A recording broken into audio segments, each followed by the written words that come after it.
Hi there. Um, so here's the next thing about trig.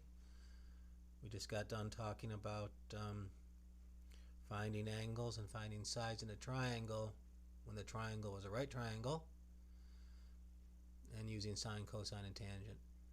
So now what we're going to do is expand what we can do with sine, cosine, and tangent by looking at angles of any size.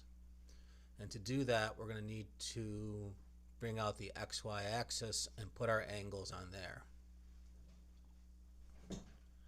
So here's the xy axis, and I want to make an angle. We can now have positive and negative angles because we're going to make angles by rotating the hands of a clock.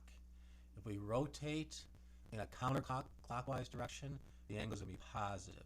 If we rotate in a clockwise rotation, then the angle is going to be negative. So we're always going to start on the positive x-axis. So the first part of our angle is called the initial ray. So we're going to start here at the origin, and we're just going to draw a ray along the x-axis. That's where we start. Right? Then you're going to think about, I'm going to rotate from my point at the origin, the hands of a clock making an angle. And wherever I stop, that ray will be the other side of my angle. If I stop here and I started along the x-axis, positive x, my opening inside the angle is right there. The measure of that arc is the measure of the angle. The ray that you stop at is called the terminal ray. Right? And so from here to there, that's my angle, and I'll give it its measure, its value, the variable theta. So if this was, it's a little bigger than 90, if this was 120 degrees, then the measure of angle theta is 120 degrees. Now we want to do sine, cosine, and tangent with these guys. So the only way you can do sine, cosine, and tangent is if you have a right triangle. So we're going to have to somehow come up with a right triangle that is made using this angle. So what we're going to do is go to the terminal ray and make a perpendicular from this ray at any point, it doesn't matter where, up or down to the x-axis, always the x-axis. So if I drop this side down, make this perpendicular, there's my right angle, and this right here is known as the reference triangle. The angle down here in the corner is called the reference angle, and I'm going to give it the name alpha. Okay, so this guy right here is the reference angle.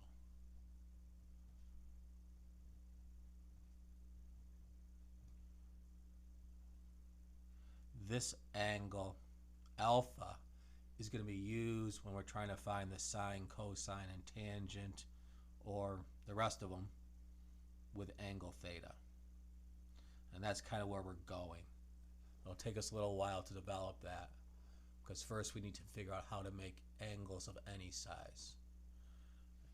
So if I want to make a 0-degree angle, I start here and I don't rotate at all. 0 degrees. Now if I want to make a 360-degree angle, I have to go all the way around the circle. So that right there would be a 360-degree angle. If I want to make a 720-degree angle, I have to start on the terminal ray, go around once, there's 360 degrees, and keep going a second time. So if I make 2 loops, that's 720 degrees.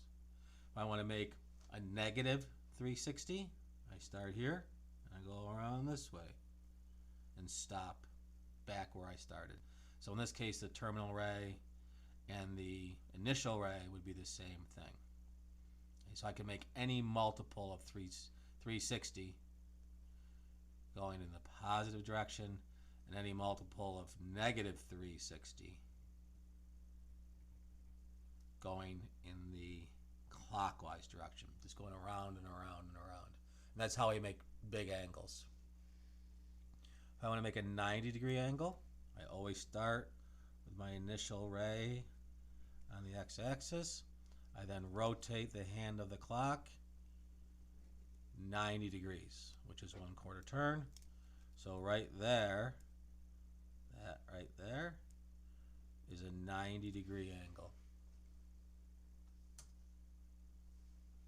If I want to make a 450-degree angle, once around would be 360 and 90 more. So one lap and another 1/4 turn. If I start at the initial ray and I go 270 degrees in the clockwise direction, 90, 180, 270, this ray here is a negative 270 degree angle. 180, start here and go 180 degrees in the counterclockwise direction. There's my terminal ray. So just like in geometry, a 180-degree angle is a line. Negative 180 would be right there.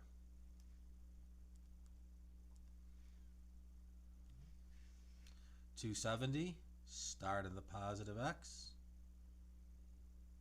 and go 3/4 turned. That's 270, which is also a negative 90. So you can make any angle this way. If I wanted to make a 120-degree angle,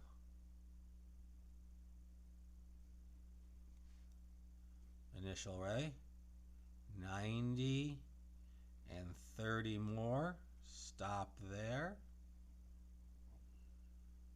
There's my terminal ray, it's where I terminate. That's 120 degrees. Now, once I have an angle like this, that's not on the quadrants, doesn't land at a multiple of 90, I can find the reference angle. So if I want to find the reference angle, I pick any point and make a perpendicular up or down to the x-axis. Always go to the x. Okay, don't go over to the y. Always up or down to the x. And that angle right in there, in the right triangle, is my reference angle. Now for this one I can figure out what that is, because if I went halfway around the circle, that's 180. So 180, I stopped at 120. I'm 60 degrees short, so the reference angle is 60 degrees. 225, these are all positive. So start at the initial ray, 90, 180, and I have to go 45 more, which is right down the middle like that. So that angle right there is a 225-degree angle. Now to figure out the reference angle, pick a point on the terminal ray and go up or down to the x-axis. So that angle right in there, that guy, is your reference angle. All right, so let's see. It's 225 all the way. If I stopped at 180, I stopped short. So 225 minus 180 leaves 45 degrees. So my reference angle there is 45 degrees. 300. positive 300. So go this way, all the way around past 270, a little more. There's a 300-degree angle. Now make your reference triangle, always using the x-axis. There's the triangle. So that guy right there is your reference angle. All the way around is 360. I went 300. So I stopped short at 60. So the reference angle is 60. All right, so there's a little lesson on how to make angles. Reference angles are going to be really, really useful.